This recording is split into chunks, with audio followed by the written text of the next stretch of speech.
जय महाराष्ट्र मित्रांनो. आज आहे आपला पहिला दिवस ट्रेनिंगचा आणि आज आपण 10 ते 15 किलोमीटरची राईड करणार आहे आणि त्याच्यामध्ये आपण पुण्यातल्या वेगवेगळ्या जागा पण एक्सप्लोअर करणार आहोत आणि त्याचबरोबर मी सांगेन की आपल्याला काय काय प्रॉब्लेम्स आले जाताना, किती कॅलरीज बर्न झाल्या, किती किलोमीटरची राईड केली, किती वेळात केली आपण, ते सगळं मी पुढे ब्लॉगमध्ये सांगेनच. तर स्टे ट्यून विथ मी. आपण सुरुवात करू ब्लॉगला आता.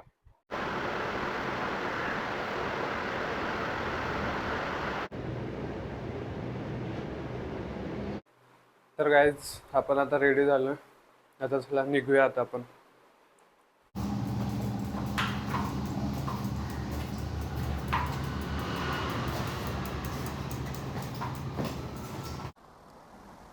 तर गाईज आपण सायकलिंग स्टार्ट करत आहे आणि आपण जाणार आहे चारभुजा मंदिरपर्यंतची राईड करणार आहे आणि तिथून रिटर्न. टोटल 6 किलोमीटरची राईड आहे. 6 जायचे 6 यायचे, टोटल 12 किलोमीटर झाले. तर चला मग करूया.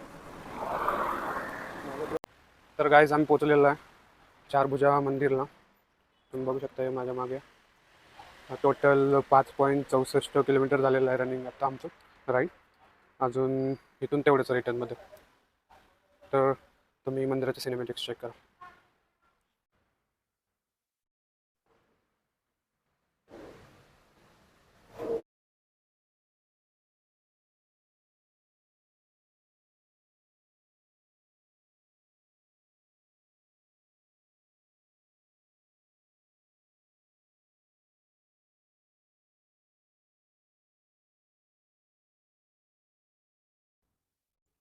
तर गाईज आपलं झालेलं आहे दर्शन घेऊन आणि आता आपण जात आहे.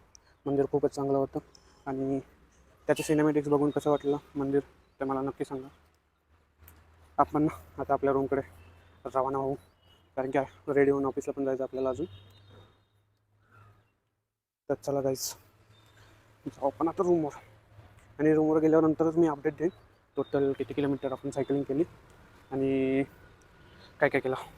तर भेटू डायरेक्ट रूमवरती. बाय.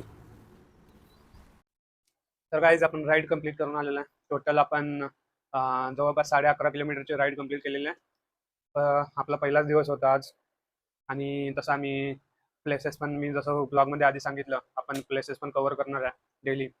तर आम्ही आज चारभुजा टेम्पल एक्सप्लोअर केलं. मंदिर खूपच छान होतं. तुम्हाला पण जायचं असेल तर जगताप डेअरी जवळ आहे.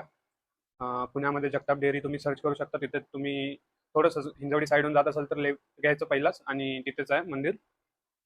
तर तुम्ही व्हिजिट करू शकता. ते मंदिर खूपच छान मंदिर आहे. खूप भारी वाटलं आणि आता आपण रूमवर आलेला आहे. आता आवरून फ्रेश होऊन आपण ऑफिसला जाऊ. तर भेटू नेक्स्ट ब्लॉगमध्ये. आज के लिए इतना ही. Bye bye.